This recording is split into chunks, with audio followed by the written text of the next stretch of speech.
One thing set Jean-Sébastien Blais' signs apart. In small print it said, "Paid for by Dorothy Williams," his wife. He didn't have to, but wanted to. There's a need, I think, to increase the transparency, and it's a matter to be ethical to those who are voting in this system.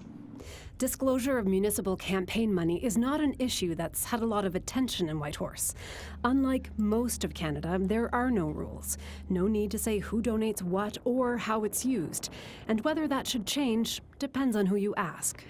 I think Whitehorse is getting to the point where we're a big enough city that we should have some checks and balances in the campaign. I'm not seeing the need to be that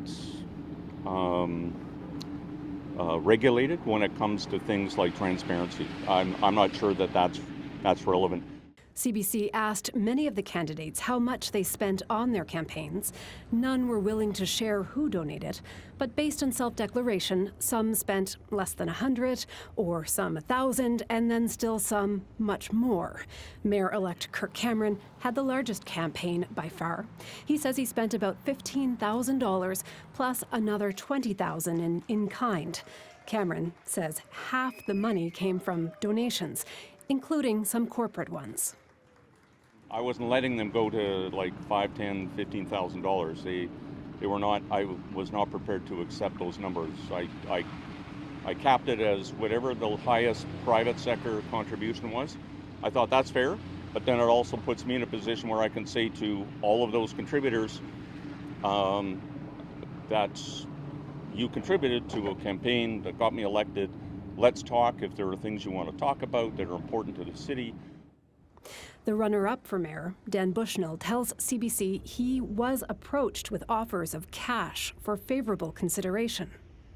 You need money for your campaign? You need money for signs? Like, I have this, zoning issue that I need consideration on or whatever. And I was just surprised at how blatant it was. He says he's not convinced having transparency rules would eliminate that kind of thing. But it may give voters more confidence, according to this academic. It does add a layer of bureaucracy to enforce them. Maybe they're a little more difficult to do in smaller places, but it's the norm in Canada to have rules. Newly elected first-timer Ann Midler ran a comparatively small campaign. She bought about 12 signs and moved them around to different locations.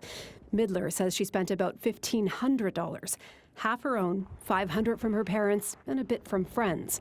She supports the idea of more transparency. And yeah, sure, I would like to know. I'm sure that the electors would be interested in knowing as well. Perhaps that's something that we can look into. Who donates to those people and which influence is around those candidates? Because everybody has an agenda. Blais says he's not suggesting wrongdoing, but he hopes if he runs again, there might be new rules by then. Cheryl Kawaja, CBC News, Whitehorse.